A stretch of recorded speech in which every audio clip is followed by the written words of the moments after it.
Vamos a dar inicio entonces al segundo y último panel de la tarde, que se llama Producción de la evidencia científica en el trabajo con hombres.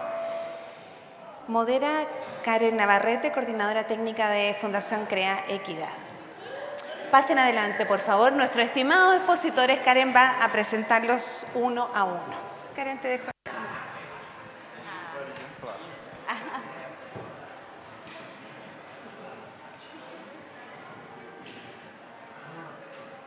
Ya, perfecto. Muy buenas tardes. Vamos a dar inicio al segundo panel de exposiciones, como nos dijo Valeria, el cual lleva por nombre Teoría y Práctica de la Intervención con Hombres. Bueno, en este espacio nos acompañan estos tres expositores. En primera instancia tenemos al señor Jimmy Tellería, desde Bolivia, antropólogo social de la Universidad Mayor de San Andrés, Bolivia, activista por el ejercicio pleno de los derechos. En 1988 consolidó el SINTAC, una ONG especializada en el trabajo en masculinidades. Como parte de su producción intelectual está la conceptualización, diseño e implementación de estrategias de trabajo en derechos humanos, sexualidad, género y masculinidades.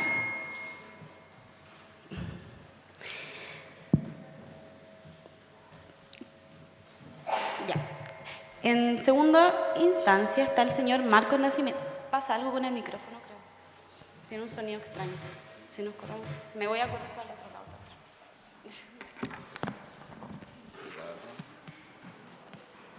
Permiso. Acá sí. ¿Aquí sí? Ya, aquí sí. Ah, no. Ahí sí. Ya. Ya, nos acompaña también el señor Marcos Nascimento, desde Brasil, psicólogo, magíster y doctor en salud colectiva del Instituto de Medicina Social de la Universidad del Estado de Río de Janeiro. Trabajó durante 11 años en el Instituto Promundo, una ONG brasileña dedicada a promover la equidad de género y a prevenir la violencia contra las mujeres, jóvenes, niños y niñas. Fue coordinador del programa H, iniciativa enfocada en la promoción de la equidad de género entre los hombres jóvenes, que sirvió de base para una serie de políticas públicas latinoamericanas. Actualmente es investigador y docente en temas de género, masculinidades y psicología del Centro... ¿Cómo lo cambió? Fiocruz. Ah, ya. Es que me lo cambió recién. Y finalmente tenemos a Darío Ibarra Casal, desde Uruguay, licenciado en Psicología, diplomado en Antropología Social y Política en Flaxo, Argentina, candidato a doctor de Psicología de UCES Argentina, cuenta con una especialización en psicoterapia psicoanalítica en Ágora, Uruguay, y un posgrado en Psicoanálisis y Género en la Asociación de Psicología de Buenos Aires, Argentina. Es director del Centro de Estudios sobre Masculinidad y Género en Uruguay, especialista en educación sexual y en terapia sexual, y su trabajo es llevado a cabo desde la metodología CCBIM con hombres que ejercen violencia y desde el método WEM para el abordaje grupal de varones con enfoque de masculinidades. La metodología será como la de la mañana. Cada expositor tendrá un tiempo de 20 minutos y no haremos ronda de preguntas debido a que ya todos pudiesen conversar en el espacio colectivo. Así que partimos con la presentación de don Jimmy. Me pararé, ¿no? Sí. Buenas tardes a todos y todas. Para mí es un honor estar con ustedes. Vengo de La Paz, Bolivia. Trabajo en una ONG que se llama SISTAC. SISTAC tiene 30 años de trabajo y de los 30, 25 sosteniendo la agenda del tema de masculinidades en Bolivia y la región. He tenido el honor de presentar la experiencia a 3 grupos. No voy a repetir mucho de la información que ya presenté, pero voy a pasar rápidamente por algunas imágenes que me ayuden a contextualizar lo que quiero compartir con ustedes.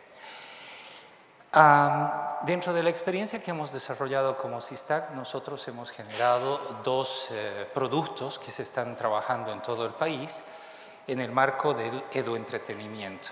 Ahí quiero hacer un reconocimiento, no puedo avanzar sin hacer un reconocimiento al aporte que Puntos de Encuentro de Nicaragua ha tenido al compartir con nosotros esta propuesta metodológica, formarnos y desafiarnos a crear material en masculinidades, porque Puntos de Encuentro había generado una teleserie que se llama Sexto Sentido, que le invito a que la vean, está ahí colgada en internet, son 80 capítulos que transitan en temas de derechos sexuales y reproductivos y que nos han orientado y desafiado a trabajar de manera específica masculinidades. Los dos modelos que tengo para compartir con ustedes se llaman Solo para Machos y el otro modelo Hombres. Estos dos modelos han sido desarrollados en los últimos 5 años, en los últimos... ¿Aquí? Ah, ¿verdad?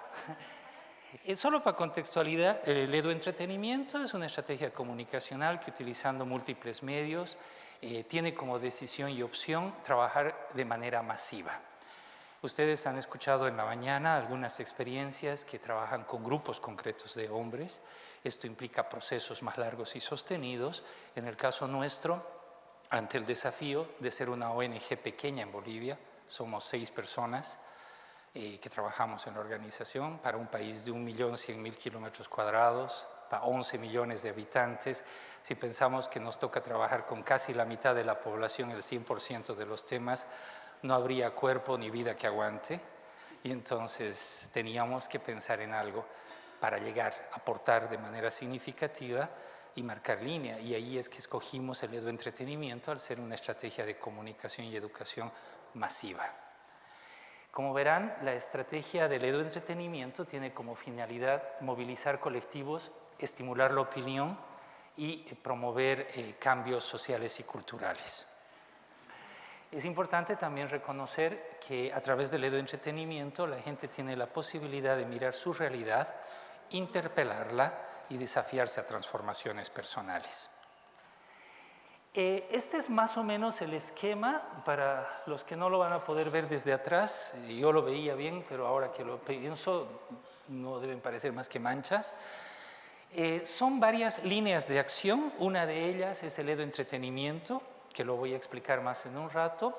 La formación de talento humano, que para nosotros es muy importante, tomando en cuenta que no somos nosotros los que operamos el material, sino que lo transferimos a otros socios en otras organizaciones similares, ONGs, gobiernos municipales, gobiernos departamentales que van operando programas con enfoque de género.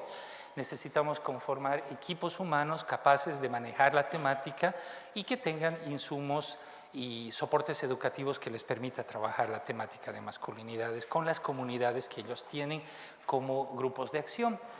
Entonces tenemos 2 procesos significativos de capacitación. El primero, que se llama información-sensibilización, que es básicamente un proceso introductorio, motivacional, de convencimiento, le llamamos seducción en la causa, es decir, seducimos a la gente para que se comprometa, se plantee la posibilidad de cambiar, transformar, de por lo menos interrogar su realidad. Y el segundo proceso, que ya es más formativo, más de desarrollo de capacidades, que se llama sensibilización y capacitación.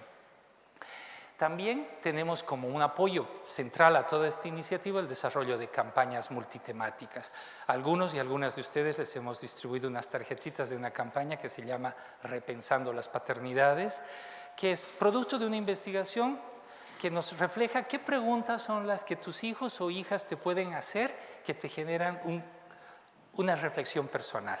Y hay algunas de las tarjetitas que ustedes han recibido que, por ejemplo, plantean preguntas que las hemos debido hacer como hijos o hijas a nuestros papás, porque por el tema del cumplimiento del rol tradicional, muchos de ellos están poco tiempo con nosotros en la casa o en muchos casos son realmente ausentes, ¿no? Es ¿por qué nunca estás en la casa, papá?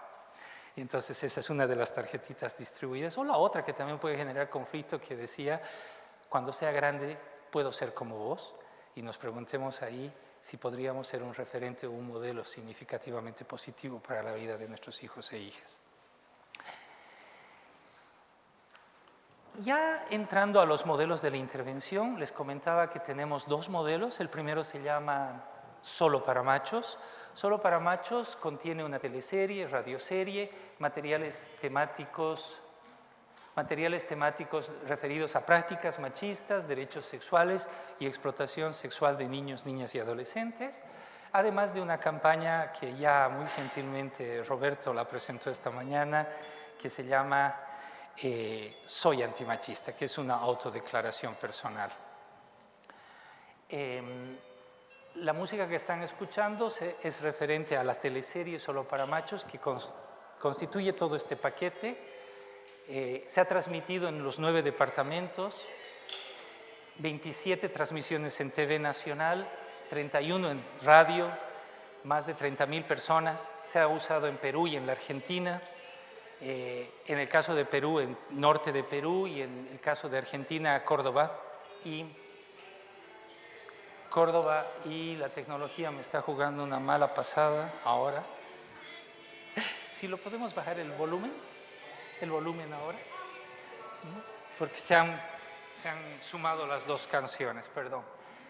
Bueno, pero lo que sí quiero compartir con ustedes es nuestra reflexión en torno a qué hacemos con todo este trabajo.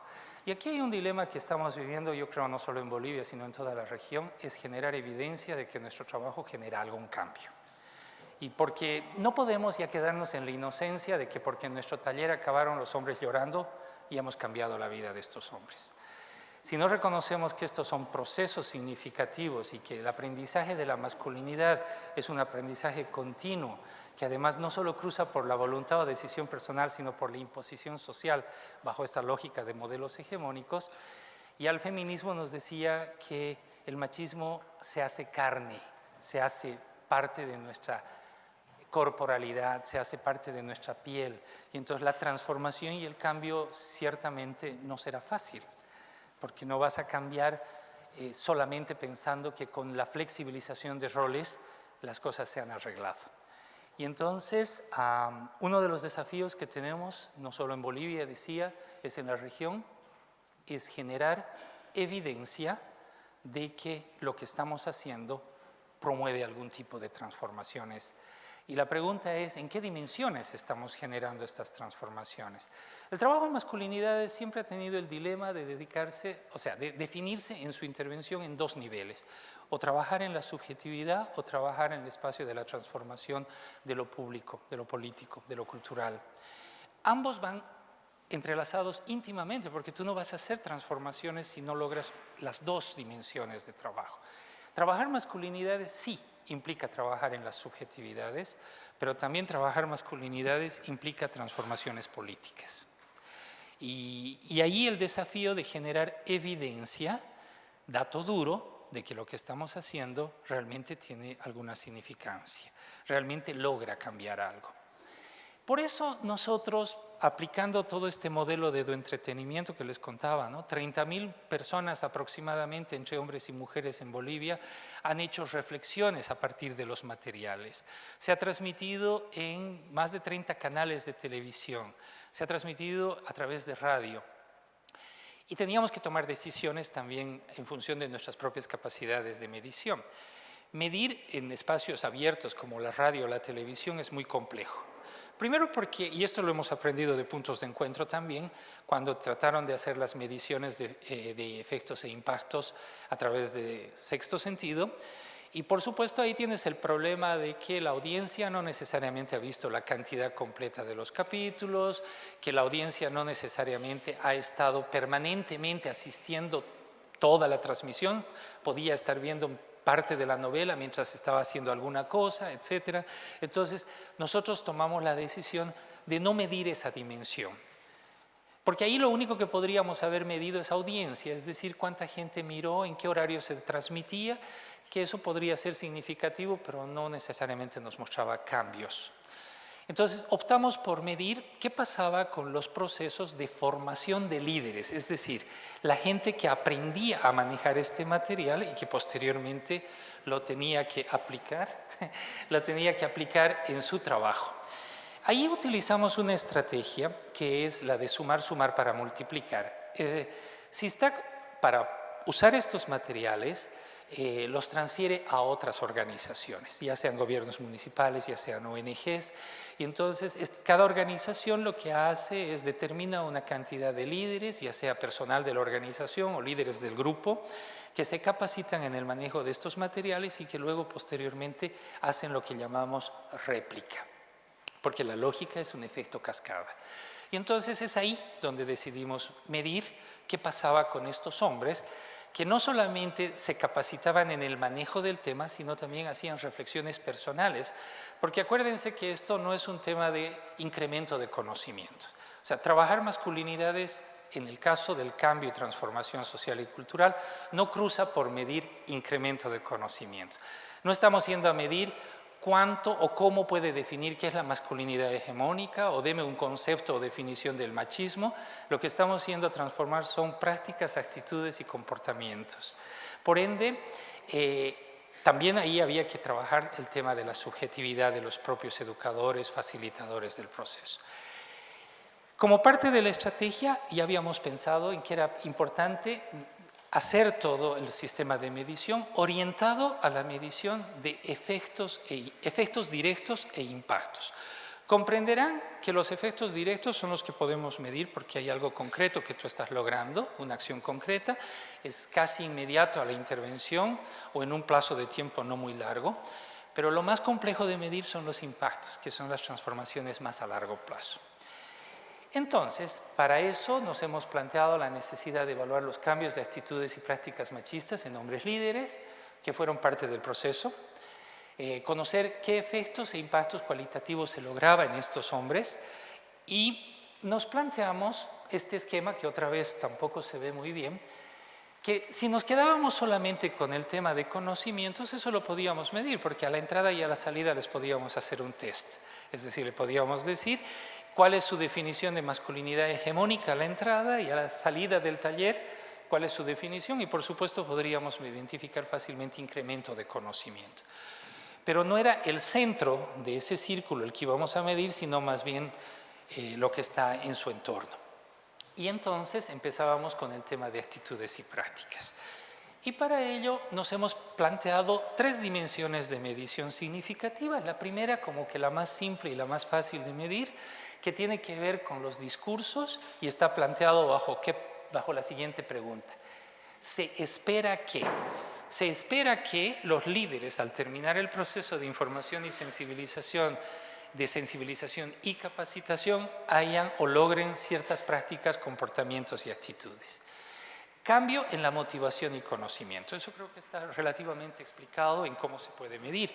El cambio en la actitud es, ¿no?, qué interés tiene al entrar y qué interés tiene al salir.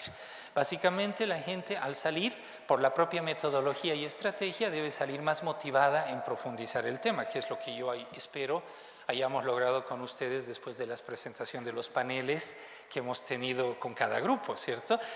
Es lo que llamamos seducción, es decir, seducido en conocer más, seducido en explicarte mejor, etc. Y el conocimiento, por supuesto, que se va a incrementar en la medida que hay información concreta, como datos, como conceptos, etc. El segundo nivel, que está vinculado ya no al conocimiento de la temática, sino más bien a lo que queríamos lograr, es que los líderes inicien un cuestionamiento al machismo a nivel personal. Y para eso es indispensable que la metodología parta desde la vivencia personal. Es decir, no podemos entrar desde la lógica de lo que le pasa a otros afuera, sino que los hombres se reconozcan en sus propias prácticas machistas, por ejemplo, en temas de violencia. Todos y todas tenemos alguna experiencia con la violencia. Eso no quiere decir que todos y todas hayamos golpeado a alguien necesariamente, pero todos hemos escuchado algo sobre violencia, todos hemos visto algo sobre violencia o a todos nos han dicho algo sobre la violencia. Entonces, por supuesto que tenemos alguna experiencia que decir. Este es un pie de inicio para reconocer que yo puedo haber ejercido o recibido algún tipo de violencia en mi vida y también explorar qué tipos de violencia se pueden generar. El tercer momento o cuarto sería los líderes inician un cuestionamiento al machismo en su entorno. A través de la teleserie lo que hacemos es exponemos la cotidianeidad. Una ventaja que fue muy interesante en la evaluación de efectos e impactos que tuvimos de Sexto Sentido en el caso de Nicaragua fue que cuando transmitimos Sexto Sentido en Bolivia, la mayoría de los hombres se desmarcaba de lo mostrado en la teleserie, porque decía, aquí eso no pasa, debe ser en Nicaragua. En Nicaragua son machistas, no en Bolivia, ¿no? Entonces es como una forma muy interesante y estratégica de decir, yo no soy, ¿no ve? Siempre es el otro o la otra el responsable de todo. La otredad, pues siempre ahí juega un papel significativo. Y entonces necesitábamos que la gente se sienta proyectada.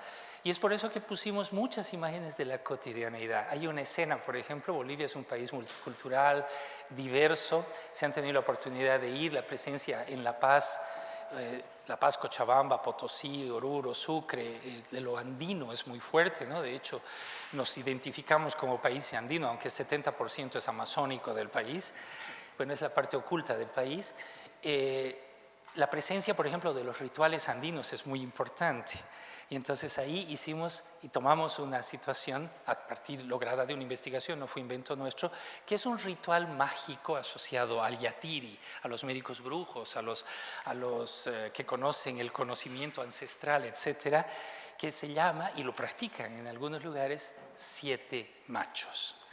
7 machos, no sabemos por qué los 7, pero bueno, hay bastantes machos ahí, y parte de la ritualidad cruza con reafirmar, ¿no? O sea, yo soy 7 machos, yo soy 7 machos, que tiene que ver por este constructo de la masculinidad de reafirmación. Acuérdense que hablamos de la sexocompulsividad, y uno de los elementos es que no es suficiente que digas hombre, tienes que decir que eres bien hombre, que eres muy hombre, que eres hombre, etcétera, ¿no? Entonces, el hacer el 7 machos es muy interesante. O escenas asociadas al desempeño de la sexualidad, con la comida. Me imagino que aquí ustedes en Chile deben tener muchas comidas afrodisíacas, como en el resto de toda nuestra América Latina. Perú es el mejor ejemplo para mí, porque todo es afrodisíaco en Perú. Entonces yo les decía, ahí tienen un gran problema con el tema de la sexocompulsividad, ¿no? Pero, por ejemplo, en Bolivia se toma una sopa, que es la sopa del caldo de cardán, o sea, el cardán del burro, o del burro, digo, del toro, y que se lo vuelve sopa y que supuestamente tiene poderes afrodisíacos, ¿no? Entonces, las escenas muestran cómo un hombre que va a tener un encuentro sexual en la noche, para no fallar en su encuentro sexual, toma el caldo de cardán, hace el ritual de 7 machos y, por si acaso, recurre a tecnología moderna, que es comprar el Viagra en la farmacia. Entonces, este tipo de escenas que tienen contenido lúdico, por supuesto que te ponen en contexto. Ya los hombres ya no podían decir eso no nos pasa aquí, ¿no? Aunque en la diversidad de nuestro país siempre hay el rollo de la tierra baja y tierra alta. Alta es todo el mundo altiplánico y baja es toda la zona amazónica. Entonces, cuando pasábamos la teleserie en tierras bajas nos decían, es que los collas, nosotros, los que vivimos arriba, son machistas, aquí abajo no somos. Entonces, para superar eso, en la segunda teleserie que se llama Hombres, pusimos escenas e historias de tierras bajas, así que nadie se salva. Y por ende, todos tienen entorno social referido. Lograr afinidad con la agenda y la promoción, porque nos interesaba que estas minorías activas promocionen el tema en sus propias organizaciones. Entonces, medíamos cómo las personas formadas por el material iban y llevaban la agenda a sus organizaciones. Cosas muy interesantes, por ejemplo, que en su nuevo POA, el POA que hacen cada año, incluyan el tema de masculinidades, en sus planes estratégicos también empiecen a incluir una línea de masculinidades, entonces hemos logrado identificar significativos cambios de intervención. Pero hay un segundo nivel, no solo qué esperábamos, sino sería positivo qué, porque aquí necesitábamos transformar cosas más concretas. Si se dan cuenta, ya es un segundo nivel de mayor transformación a ser medido. Los líderes reconocen las expresiones y prácticas de la masculinidad hegemónica machista en su entorno, es decir, no solo dicen aquí pasa, sino ellos miran esta práctica como una expresión. Yo les decía en los grupos de reflexión, poniendo el ejemplo de la famosa mesa de masculinidad hegemónica, ¿quién no tiene en su casa una mesa? Y si ponemos que la masculinidad hegemónica es como esa mesa, pues nadie de los que estén en esta sala puede decir yo no tengo nada que ver con el machismo, ¿no? Y muy bien lo decías esta mañana cuando Roberto nos contaba que se había puesto la bandita esta diciendo soy antimachista, en la lógica también de permanentemente recordarte que el machismo permea tu existencia de maneras muy capilares. Líderes reconocen el modelo hegemónico y proponen cambios en sus entornos, y los líderes desarrollan acciones en torno a la agenda de masculinidades desde sus instituciones, y esto es cuando ellos empiezan a hacer las réplicas financiadas y auspiciadas por las organizaciones que han recibido el material.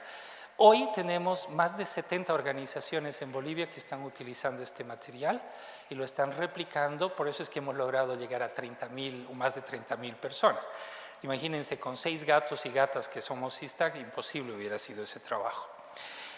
Pero el sueño, y yo lo que llamo es el nirvana, y por eso está planteado así, sería ideal que todavía estamos viendo, porque esto ya tiene nivel de impacto. Los otros dos tienen nivel de efecto, efecto directo en algunos casos, efecto medio indirecto, pero en este caso ya sería más vinculado a impacto. Los líderes dejan sus prácticas, asumen la corresponsabilidad en sus familias, por eso también les decía, no nos quedemos solo con la flexibilización de roles como resultado, alinean su discurso y su práctica, que creo que ese es un desafío que yo, que trabajo 25 años, lo sigo machacando en mi propia existencia todos los días, porque además si a eso le sumo que dirijo una organización y que el referente de liderazgo que tenemos nomás es el patriarcal, hay que aprender a ejercer el poder de otras maneras. Y el liderazgo también. Desarrollan relaciones igualitarias, y este es un tema todavía en gran debate, interpelan el modelo hegemónico de dominación a nivel de lo social, o sea, se vuelven agentes de cambio, por ende ahí estamos garantizando de algún modo la incidencia política, que lo trabajaremos pasado mañana en el evento, e instalan y sostienen la agenda temática en sus organizaciones. Estos han sido los elementos que se están midiendo. Los resultados también nos han generado efectos no esperados. Es decir, en serio, nosotros no habíamos pensado que haciendo talleres de masculinidad sí íbamos a lograr efectos tan extraños como los que hemos identificado con la evaluación de efectos e impactos. Uno de estos ha sido que las mujeres reclamaban, muy interesante, nos decían, ¿sabe qué? Porque hicimos las entrevistas con las parejas de los líderes, como ya lo comentaron esta mañana, para verificar las transformaciones, porque si solo nos quedamos con la voz de los hombres nos pueden decir maravillas y medias de transformaciones, ¿no? Pero la realidad es que los únicos medidores de transformación son sus entornos directos y los que nos pueden validar estas transformaciones. Y uno de los efectos indirectos que no habíamos esperado era que las parejas nos dicen, ya estoy cansada de que mi esposo esté esperando mi valoración y aprobación de sus cambios. No, porque el hombre lo que quería es que le digan, qué bien que estés cambiando. O sea, no solo quería cambiar, sino que quería ser validado en su transformación. Otro efecto que no habíamos esperado es la soledad. Los hombres que habían pasado por estos procesos mencionaban que estaban viviendo procesos de soledad porque en la medida que interpelaban los modelos habían tenido que empezar a romper relaciones con otros hombres, con sus grupos de amigos tradicionales de WhatsApp, etcétera, porque claro, ya se habían cansado de recibir fotos de mujeres desnudas, palabras ofensivas, chistes homofóbicos y todo, y ellos de manera interpeladora y cuestionadora les cuestionaban a los otros, y claro, la primera vez el grupo flexiblemente ya este rarito lo aceptamos, pero a la tercera o cuarta lo borraban del grupo. Y entonces quedaba muy aislado y reclamaban esto, ¿no? Un aislamiento producto de su propia transformación. Y finalmente la última era más en lo académico, que nos decían los hombres, está bien que nos formen en estos temas, pero cada vez encontramos temáticas nuevas y son palabras nuevas, categorías sociales que se han estado poniendo en la agenda, como por ejemplo neomachismos, nuevas masculinidades, posfeminismo, o sea, múltiples categorías que están empezando a circular en la academia que necesitan ser reflexionadas, explicadas y analizadas. Entonces nos pedían que sigamos profundizando el proceso de reflexión y capacitación con los líderes. O sea, ya no había sido suficiente solo una capacitación o dos, manejo del tema, sino que ellos querían espacios para profundizar reflexiones y análisis. Pues muchísimas gracias por su tiempo y les invito a que nos visite. Muchas gracias. Te doy el poder.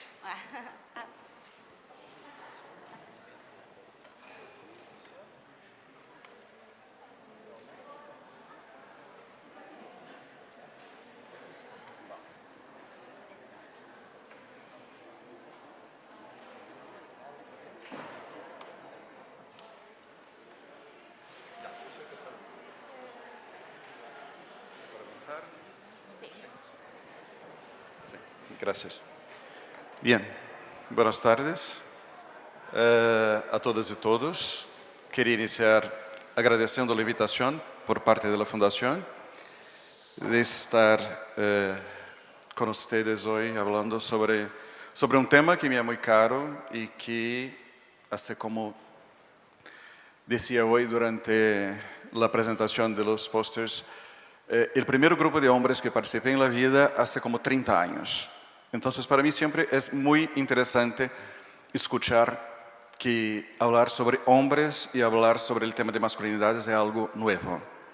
Entonces, creo que los 20 años de la conferencia me ha propiciado también evocar algunas memorias. Entonces, por eso, evocando memorias. O sea, más allá de las intervenciones, también es contar un poco de mi propia historia con el tema y con esas posibilidades de intervención, de investigación. Soy Marcos Nascimento, soy de Brasil, vivo en Río de Janeiro. He trabajado bastante con diferentes organizaciones de la sociedad civil y hace como 3 años estoy con la Fundación Oswaldo Cruz, que es un instituto de salud pública del Ministerio de Salud de Brasil, ¿no? Y ahí estoy en la coordinación de ese programa de posgrado, de maestría y de doctorado en el tema de salud de la mujer y salud de la niñez. Un poco del recorrido que quería compartir y evocando mis memorias, ¿no? Creo que los años 90 fue, en el caso de Brasil, un campo de posibilidades. O sea, el próximo año vamos a cumplir 25 años de la Conferencia de Cairo. Y el año siguiente, los 20 años, ¿no? Los 24 años de la Conferencia Mundial sobre Mujeres. Son 2 conferencias internacionales de Naciones Unidas extremadamente importantes para el tema de derechos sexuales, de derechos reproductivos, pero en el caso brasileño ha generado una ventana de oportunidades de investigaciones y también de intervenciones en el campo de las relaciones de género y más bien con hombres. O sea, no solamente con mujeres, pero también con hombres. O sea, en la plataforma de acción de Cairo ya estaba incluido el tema de involucrar a los hombres en cuestiones de salud sexual, salud reproductiva y pensar derechos sexuales y derechos reproductivos desde los hombres. Entonces, eso, si era un desafío hace como 25 años, sigue siendo un desafío hasta el día de hoy. Pero creo que eso es importante marcar un otro espacio que desde la Organización Mundial de Salud sobre el tema de salud de los adolescentes. Yo he dedicado gran parte de mi labor a trabajar con adolescentes y jóvenes.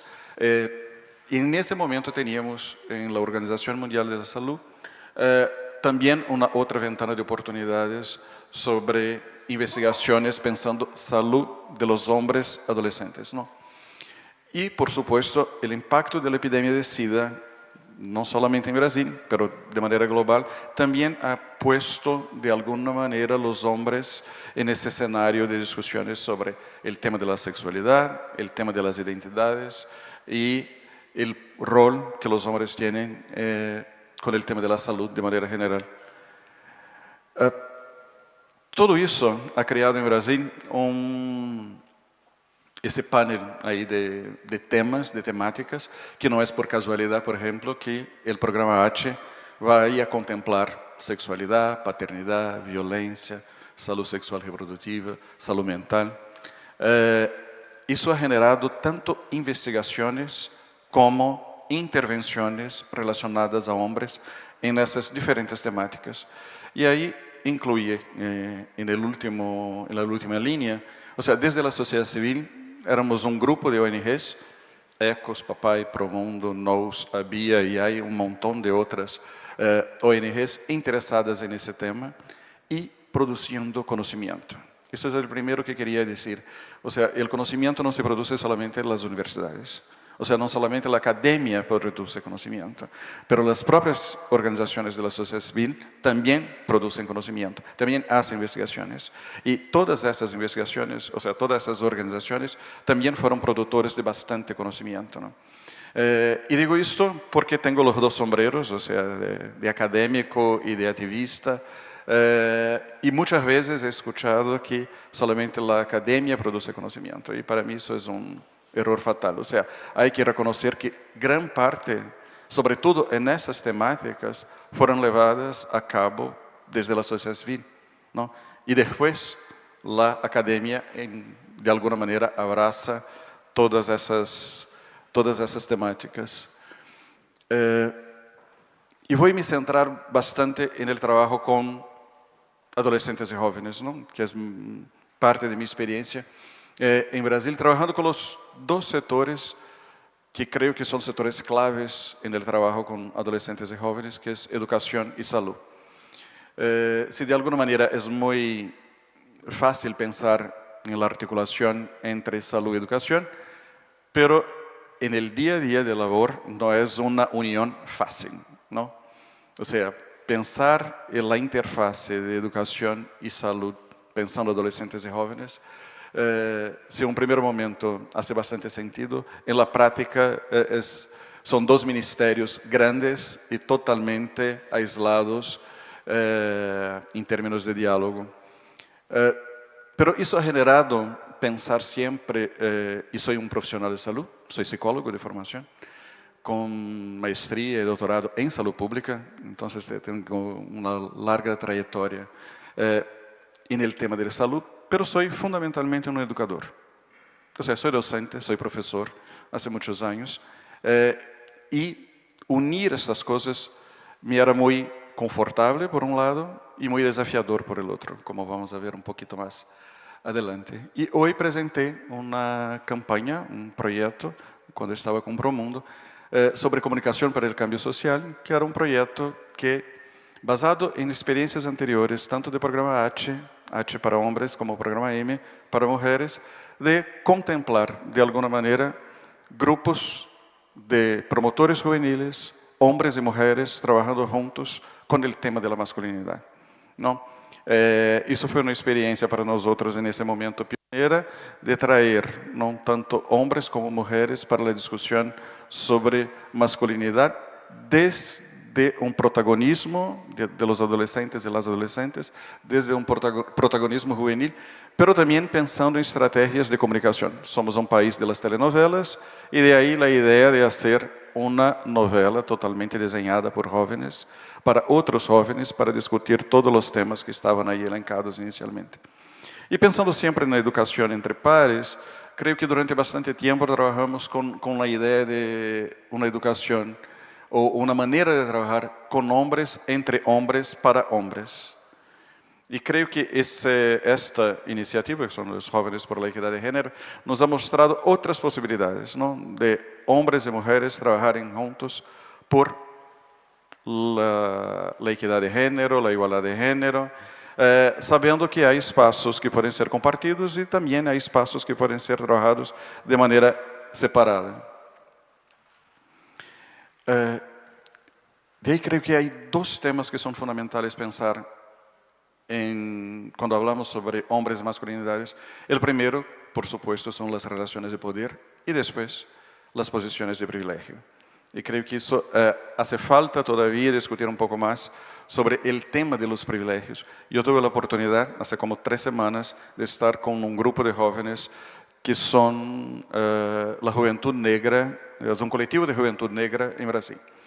E havia um consenso entre os homens que todos éramos oprimidos por la questão racial. O sea, el racismo estava presente en la vida de todos e todas.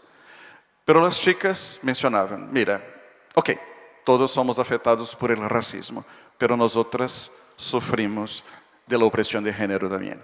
O sea, si estamos en la parte de la pirámide de abajo, nosotras como mujeres negras estamos un poquito más abajo. Entonces eso para decir que mesmo en situaciones de opresión general, la cuestión de los privilegios y de las relaciones de poder pueden se mantener. Eso es algo que tenemos que dedicar ahí un poco de cuidado. Y por supuesto pensar que no todos los hombres son iguales, ¿no? El tema de la interseccionalidad me parece fundamental. De pensar que cuando hablamos sobre hombres o masculinidades blancas o negras, pobres o ricas, heterossexuais, homossexuais, transexuais, não estamos falando de los mismos homens e de la misma masculinidade, não? O sea, que essa interface entre as masculinidades e outros marcadores de pertencimento, outros marcadores sociais, são igualmente importantes. E daí as imagens eram um pouco de brindar tanto ao lado direito los talleres educativos con el programa H, como del lado izquierdo los talleres educativos con el programa M, y la experiencia conjunta de trabajar con hombres y mujeres, promotores juveniles, con esos temas de relaciones de género y de la propia construcción de la masculinidad, ¿no? Era extremadamente interesante ver cómo las chicas pensaban y reflexionaban sobre las construcciones de la masculinidad, ¿no? No solamente hombres construyen masculinidades, pero las mujeres también, igual para los hombres con el tema de la feminilidad. Dos temas que fueron extremadamente importantes. En el lado derecho tiene que ver con el tema de la paternidad.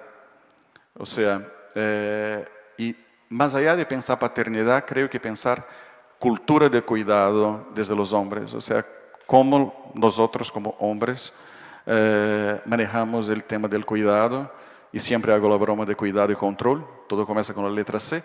Pero muchas veces el cuidado, ¿no? el control está travestido de una idea de cuidado, ¿no?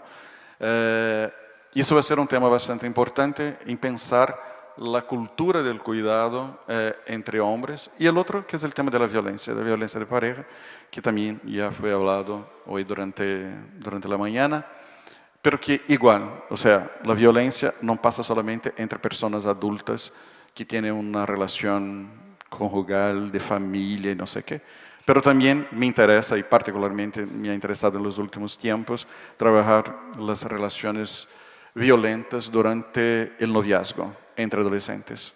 Porque eso no comienza, o sea, en la edad adulta, pero está presente de muchas maneras, no solamente física, pero psicológica, sobre todo, y también sexual, en el tema de las relaciones de noviazgo.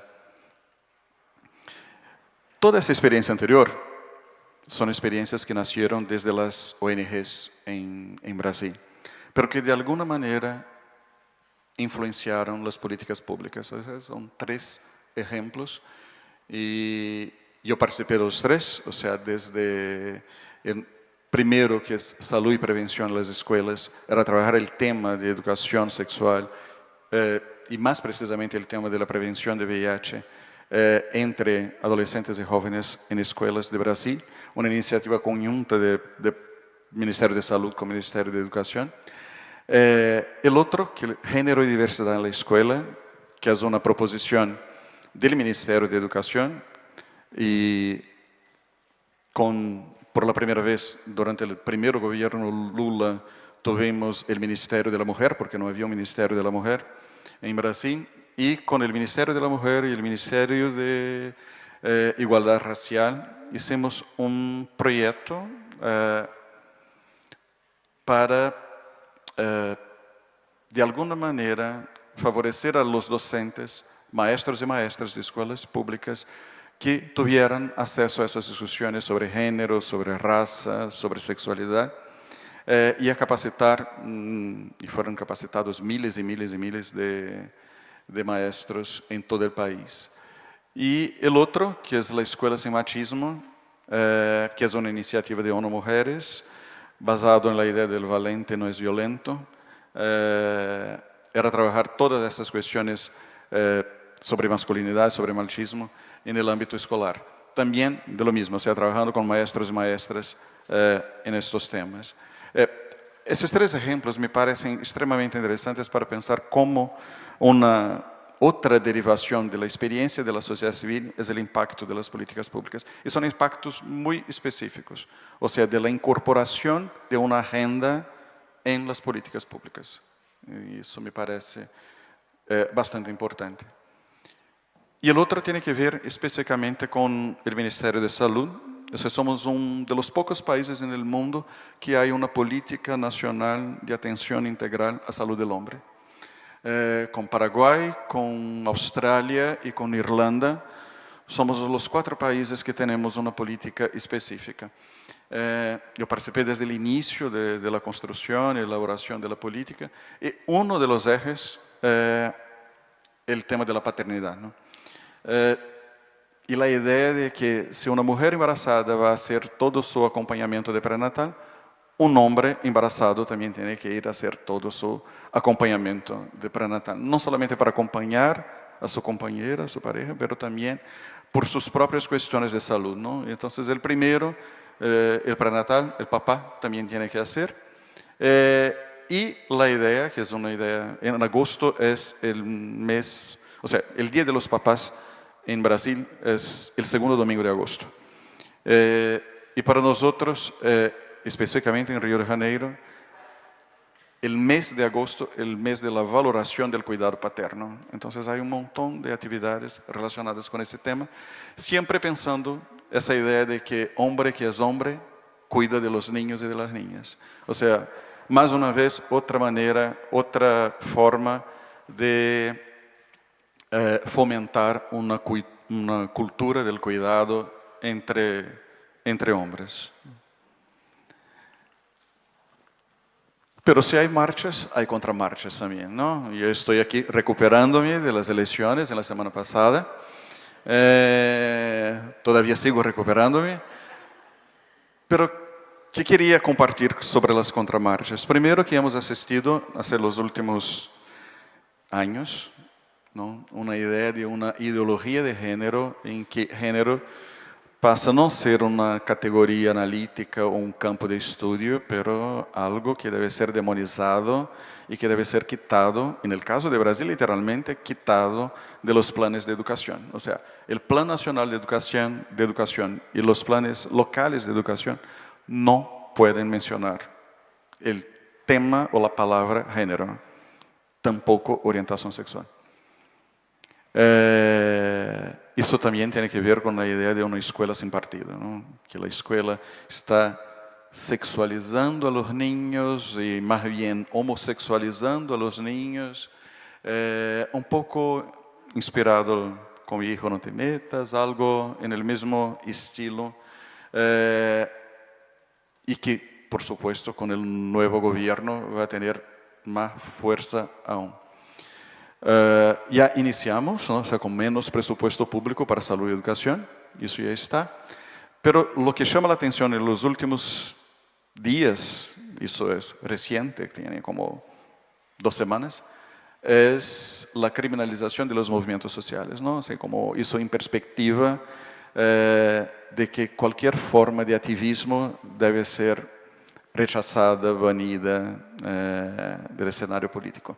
Entonces estamos atravesando un momento, o sea, si logramos a lo largo de 20 años, desde los 90 hasta el año pasado, aunque con algunas dificultades en los últimos años, sobre todo por el tema del fundamentalismo religioso que gracia en todo el país, y no solamente en el caso de Brasil, o sea, también en otros países de América Latina y del mundo, o sea, no solamente América Latina, eso sí se pone un poco más de evidencia en las últimas semanas, ¿no?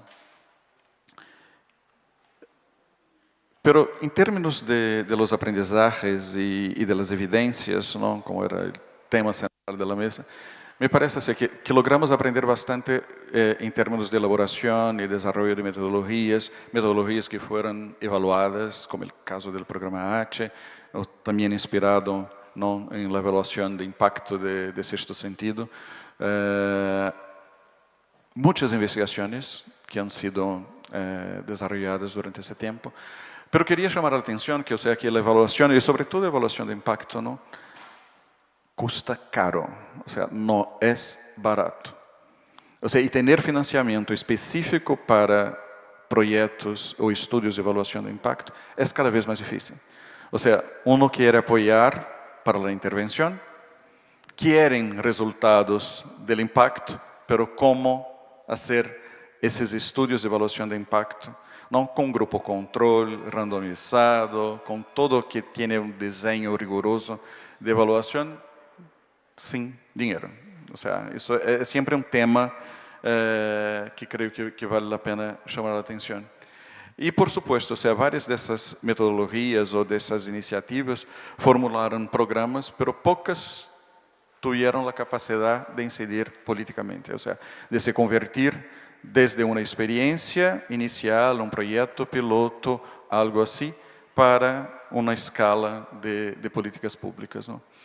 Me parece súper importante, o sea, y siempre ha sido, o sea, un reto entre nosotros y nosotras que trabajamos con ese tema, las alianzas entre diferentes sectores, o sea, trabajar con educación y sexualidad y no trabajar con el sector educación y el sector salud, no hace sentido. Pero, otra vez, o sea, esa no es una participación tan fácil, ¿no? O sea, tiene sus complejidades ahí. Y, por supuesto, la parte de los activismos en diferentes campos. O sea, trabajar con el tema de la paternidad significa trabajar con el movimiento de mujeres, significa trabajar con el movimiento por los derechos de la infancia, significa trabajar con otros y otras que normalmente no están ahí en nuestra lista, ¿no? de posibilidades, ¿no? Y para mí, que tengo trabajado bastante con el tema de adolescentes y jóvenes, de trabajar con los colectivos juveniles, ¿no? Eso creo que, y hemos avanzado bastante en Brasil, de la organización de jóvenes por el derecho a la salud, por el derecho, sobre todo entre los colectivos negros, por el derecho a la vida, ¿no? Ya estoy terminando. Y solamente para decir que en ese momento, ¿no? de evocar memorias, era una cosa que yo hablaba siempre de hace años, ¿no? Pero creo que ahora todavía un poco más. O sea, no hay democracia sin justicia social, pero no hay democracia sin justicia de género. Entonces creo que eso es lo más importante que quería compartir con ustedes. O sea, que todo ese percurso se pasó en un momento extremadamente democrático del país. Y ahora estamos retrocediendo, ¿no? Y cómo eso va a tener impacto en todo ese arsenal de experiencias y de políticas que hemos desarrollado en los últimos 20 años, ¿no? Gracias.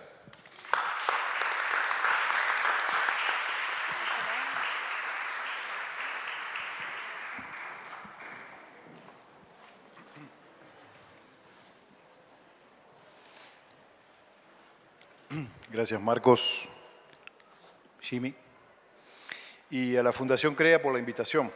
Muchas gracias por reconocer el trabajo nuestro en Uruguay. Bueno, ánimo los últimos minutos de la tarde y nos vamos. ¿Cómo?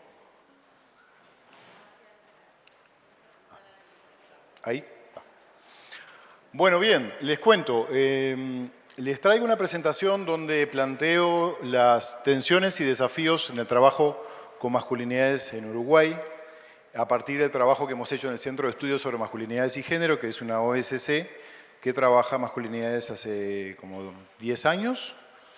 Y la idea es compartir con ustedes algunas tensiones generadas hace años y que siguen estando, y la idea sería cómo tratar de disminuirlas lo máximo posible hasta desaparecer. ¿Sí? Y cuáles son primero les voy a plantear las tensiones y después los desafíos que tenemos quienes trabajamos en masculinidades. Pero antes que nada, les voy a mostrar, para que quede claro, cuáles son los enfoques, qué diferencia existen entre los enfoques para trabajar hacia la igualdad de todas las personas, para que tengamos los mismos derechos y las mismas oportunidades.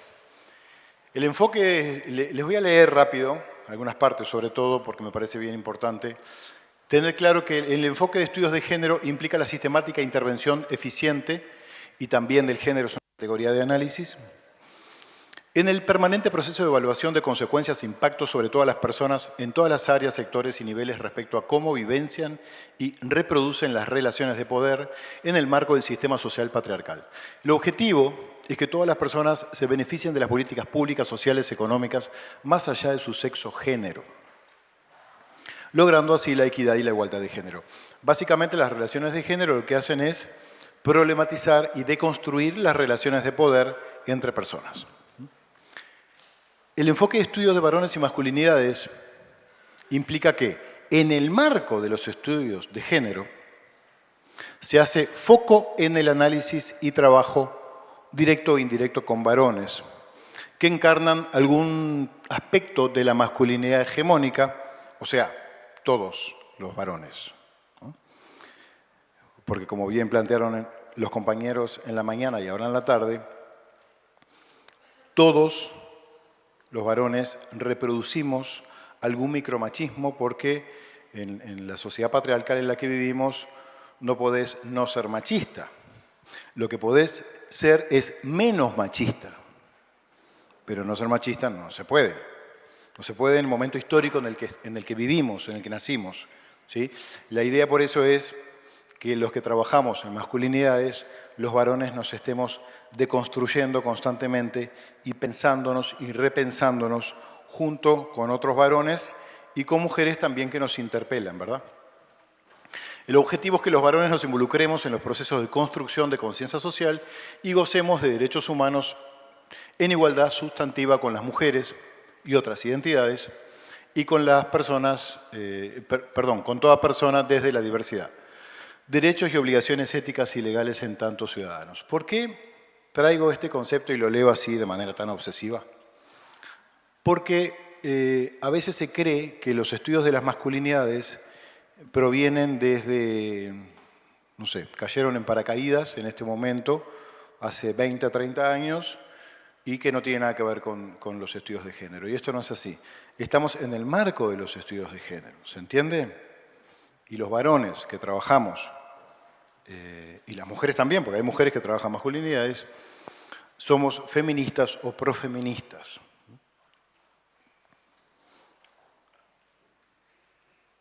Bien, ¿cuáles son las tensiones que se generan? Se las voy a decir rápido porque tengo una segunda parte que también me parece importante. La primera tensión es que las masculinidades implican trabajar violencia masculina versus masculinidades implica trabajar con la subjetividad masculina. Esto es lo que decía Jimmy, ¿no? Todavía se cree que trabajar, al menos en Uruguay tenemos ese problema, que trabajar masculinidades es trabajar con la violencia de los varones, ¿no? O sea que los varones es como que entramos en dos categorías. O sos violento o no sos violento. Y se terminó ahí. En realidad los varones tenemos subjetividad y nos nutrimos de lo que el colectivo social imaginario nos genera, nos devuelve, tanto tabúes, mitos, estereotipos, prejuicios, etc. Y tenemos una subjetividad construida a partir de nuestra propia historia que la tenemos que trabajar constantemente. Inclusive quienes estamos trabajando en esto, lo que decía Álvaro hoy en la mañana, respecto al trabajo constante de los varones, ¿verdad? De construirnos una y otra vez, constantemente, y no bajar los brazos en eso. Aunque tengas una maestría, 5 doctorados, 4 postdoc, tenés que seguir trabajándote, ¿no? Mi tesis de maestría de doctorado, es la violencia simbólica que ejercen los hombres heterosexuales sobre sus parejas con más de 5 años de convivencia, en la órbita de la sexualidad compartida, con más de un hijo, etcétera, etcétera, ¿no? Me lo sé de memoria. Y cuando me doctore, ¿no? Me voy a doctorar algún día, está costando, ¿no? Pero la vamos llevando. Aunque sea doctor en psicología, voy a tener que seguir trabajándome, ¿sí? Y aunque haga un postdoc, que no voy a hacer, porque... y aunque lo haga, me voy a tener que seguir trabajando. Justamente porque estamos hablando de deconstruirnos. No desde la cantidad de títulos que tenemos o la cantidad de libros que leímos, sino desde el patriarcado que tenemos, lo tenemos adentro desde el día que nacimos, más allá de lo que hagas. ¿Se entiende? Trabajar masculinidades es trabajar la subjetividad.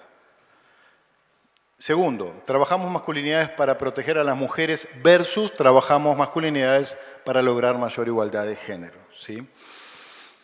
En Uruguay tenemos también, está Solana ahí que nos miramos, y ya sabemos que en Uruguay es así, el Estado, parte del Estado, justamente plantea esto de que trabajemos masculinidades para proteger a las mujeres, ¿no? Como si nosotros en realidad no importamos, primero. Y segundo, la palabra proteger es una palabra autoritaria, patriarcal, ¿no? protejo a alguien que es débil, que no puede, ¿no? En realidad esa palabra la tenemos que erradicar de los estudios de las masculinidades y los estudios de género.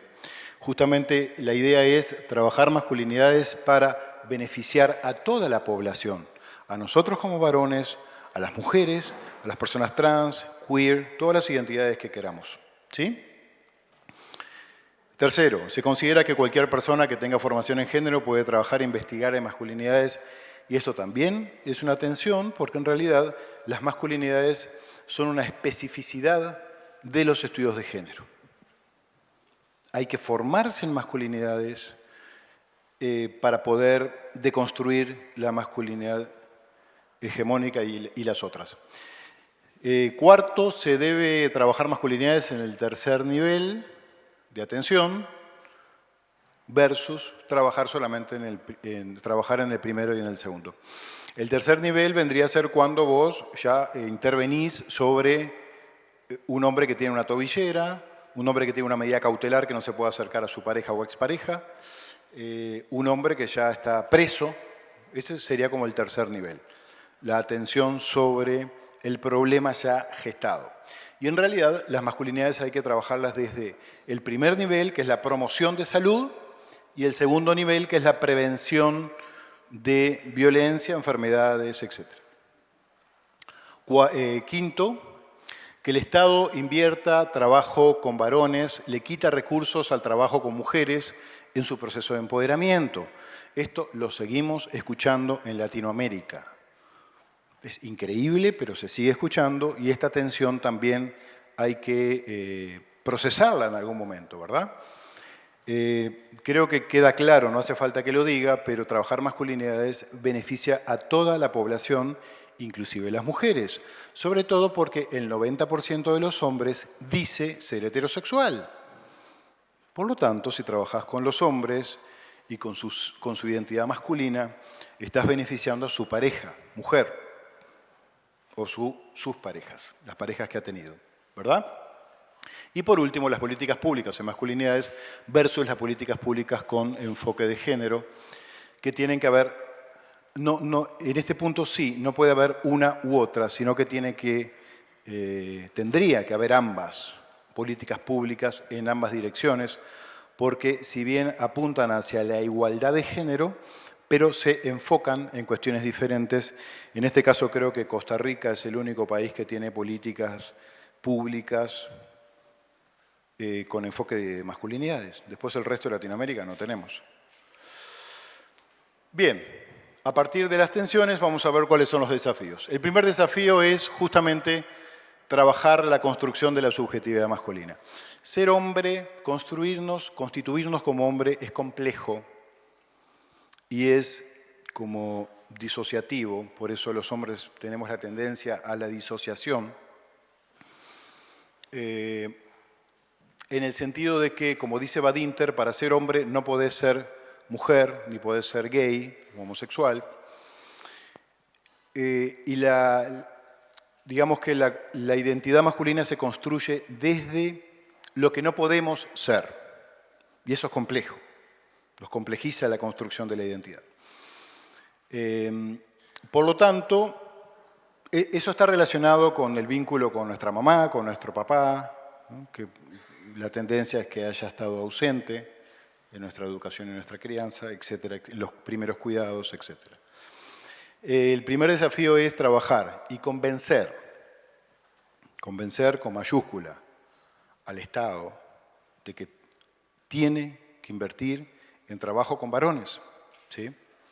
En Uruguay existe la Asesoría para la Igualdad de Género, por ejemplo, de la Intendencia de Montevideo, que tenemos acá Solana Quesada, que no viene por la Intendencia, pero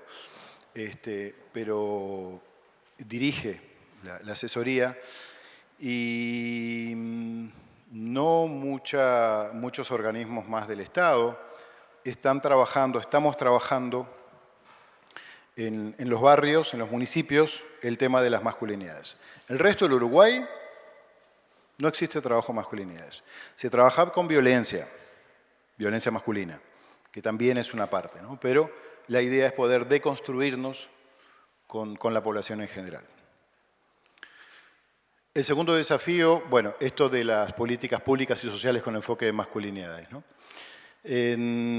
Ahora, en la ONU hubo una reunión en Suiza que estuvo Hernando, por allá está, y Álvaro Campos.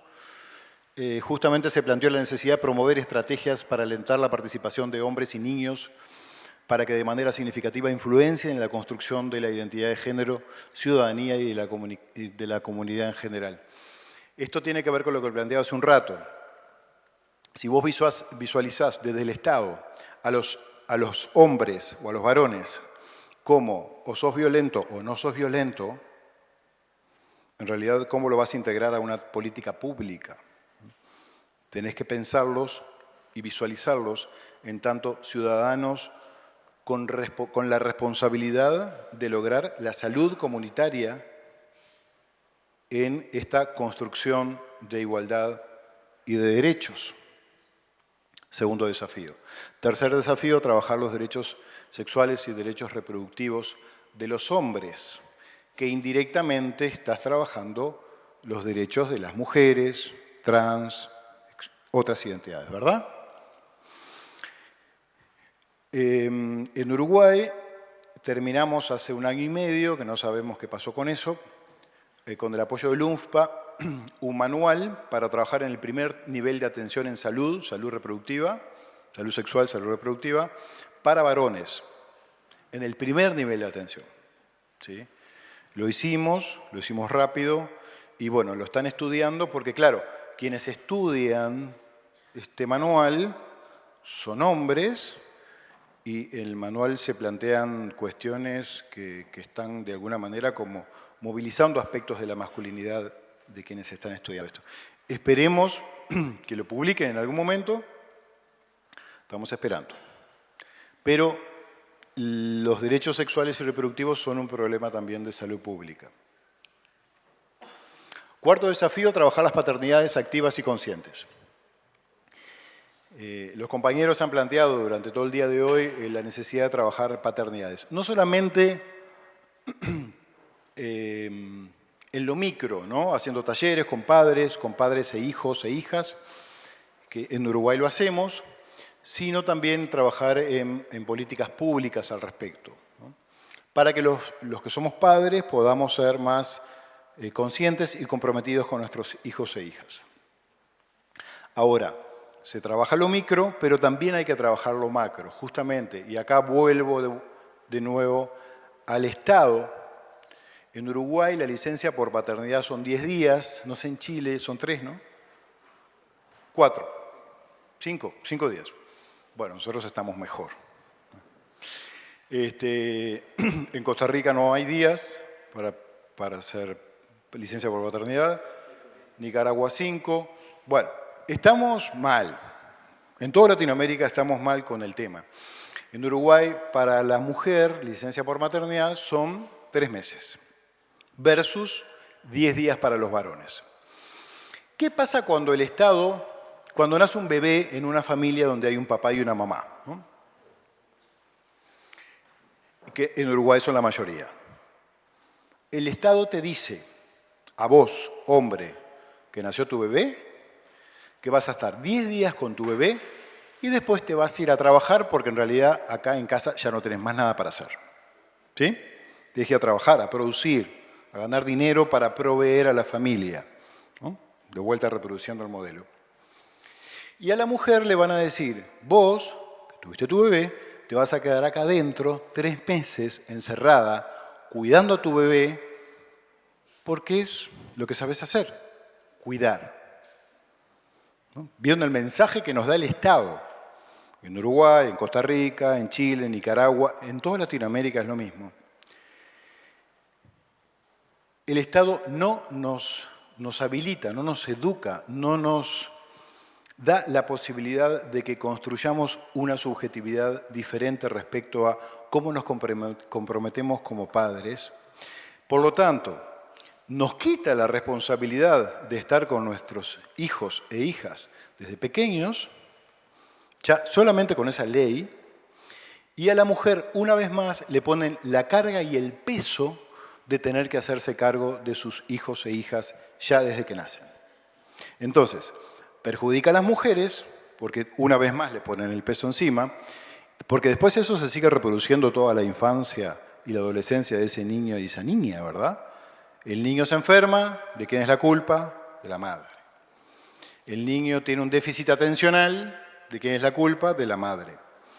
El niño repite tercero de secundaria, la culpa es de la madre porque no lo ayuda a estudiar, etc., ¿no? Y así reproducimos. Y el padre no tiene nada que ver, en realidad sí tiene que ver, pero el mensaje que nos da el Estado es, ustedes no tienen nada que ver porque tienen que estar trabajando. ¿Se entiende? Entonces, hasta que no igualemos la licencia por paternidad y por maternidad, el Estado, que es masculino porque es el Estado, papá Estado, nos va a seguir diciendo, ustedes tienen que estar afuera, en el ámbito público, y ustedes mujeres tienen que estar adentro, en el privado, cuidando. ¿Sí? Está comprobado, y la última investigación de Mencare, que creo que fue en 2017, ¿no? 2017 arrojó datos bien importantes, que eso lo pueden bajar de la página web, y planteó datos bien interesantes, pero uno que me llamó la atención, que yo no lo sabía, es que los varones, cuando cuidamos, ¿sí?, a niños, niñas, pequeños y adolescentes también, pero sobre todo niños y niñas, segregamos las mismas hormonas que segregan las mujeres cuando cuidan. La oxitocina, la dopamina y la noradrenalina, que son hormonas que nos sirven para focalizarnos en el cuidado hacia ese niño o niña pequeño, ¿no?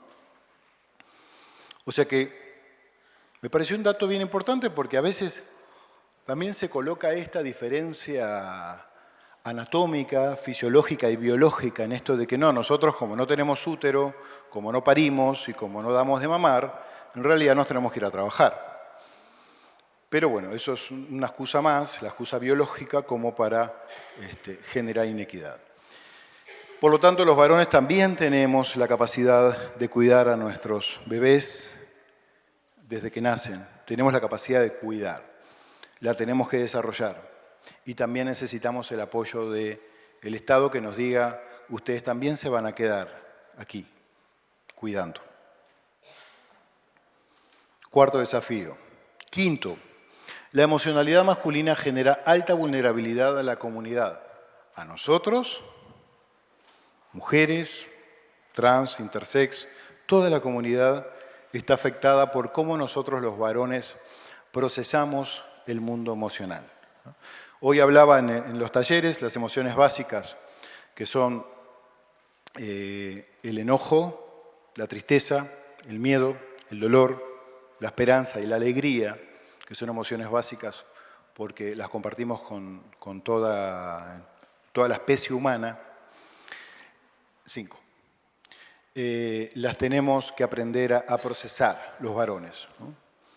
Nos cuesta procesar las emociones, primero porque no nos enseñan, segundo porque duele. Procesar el enojo y el miedo y la tristeza duele. Y los hombres hemos desarrollado a lo largo de la historia una capacidad de frustración limitada, a diferencia de las mujeres que también por la historia han desarrollado una capacidad mayor de frustración y de sentir dolor, algo que tampoco es su mérito, ¿no?, porque la han pasado bastante mal, pero sí la han desarrollado. Por lo tanto, a nosotros nos cuesta sentir este dolor. Esto que hacemos en los grupos de varones, ¿no?, que los enfrentamos al dolor, ¿no?, a ver cuál es tu dolor, qué dolor, qué miedo hay debajo de estas emociones, por ejemplo, la tristeza o el enojo. Este es un trabajo que hacemos con varones, ¿no?, procesar las emociones. Y los cambios sociales y culturales son lentos, pero estamos en esto, ¿no? Hoy hablábamos en el taller también de que la idea es que podamos avanzar desde los estudios de las masculinidades tratando de mostrar ¿Cómo lo vamos a hacer? Para ir cerrando, ¿no? Me queda poco tiempo. ¿Cómo lo vamos a hacer? ¿Cómo vamos a hacer para generar estos cambios sociales y culturales? Para cambiar los códigos culturales de cómo los hombres nos vinculamos con otras personas en la intersubjetividad y cómo vamos a mostrarle a la población masculina de que tenemos que cambiar. Tenemos que empezar a cambiar, tenemos que empezar a movernos de donde estamos, tenemos que abandonar, esto que dice Marcos, los privilegios de haber nacido hombres, de haber nacido varones. Estos privilegios, la idea es que los abandonemos, pero no para quedarnos sin nada, sino para beneficiarnos de abandonar los privilegios. Por lo tanto, la idea es ayudar a quienes trabajemos en masculinidades, mostrar a los varones que tenemos que cambiar, qué es lo que tenemos que cambiar. El segundo aspecto sería querer cambiar, porque una cosa es que yo reconozca que tengo que cambiar, pero otra cosa es que yo quiera hacerlo. Y el tercer aspecto sería, y el último paso, poder lograrlo, ¿no? Cambiar a nivel de cómo manejo las emociones, qué es lo que yo hago cotidianamente con mi pareja y con otras personas, y cambiar también nuestro espacio intelectual o pensamiento, ¿no? Porque a veces yo puedo cambiar mis actitudes, puedo ser muy poco machista, pero en mi pensamiento sigo siendo machista. Lo que pasa es que nadie se entera porque mi pensamiento me lo quedo yo, ¿no? Pero el pensamiento también es algo que hay que trabajárselo. Por lo tanto, la idea es seguir trabajando con la población para poder generar la convicción de que los varones tenemos que cambiar estos aspectos hegemónicos que tenemos, porque todos los tenemos, y de todas maneras, como dice Connell, no todo el mundo, no todos los varones encarnan una masculinidad pura y dura hegemónica, ¿verdad? Hay aspectos que vamos teniendo, que vamos incorporando, y la idea es trabajarlos. Y lo digo porque me parece bien importante, obviamente quienes estamos acá creo que esto lo tenemos claro, que tenemos que seguir trabajándonos, pero fuera de este espacio, yo creo que más del 99% de la población masculina no tiene idea de que tenemos que empezar a cambiar. Digo, quienes estamos acá estamos más en un ámbito de pensarnos, de deconstruirnos, de escribir, de publicar, de trabajar con varones, pero afuera es donde está la masa crítica, es donde tenemos que trabajar para mostrar que hay que hacer un movimiento, y estamos en eso, la idea es poder llegar a las máximas personas posibles. Sobre todo en Latinoamérica, que somos un pueblo gigante que compartimos, y mi solidaridad al pueblo brasilero y desde Uruguay, ¿no? Que están atravesando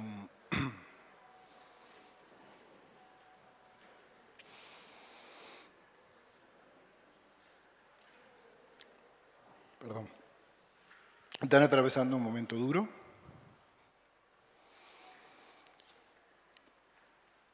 Y me emociona porque me contacto rápido con mis emociones, pero aparte escuchaba a Marcos y bueno, me parece que somos Latinoamérica, somos un pueblo entero. Y bueno, esperemos, desde Uruguay estamos mirando a Brasil, estamos deseando que todos los derechos que ustedes ganaron todos estos años no los pierdan. Gracias.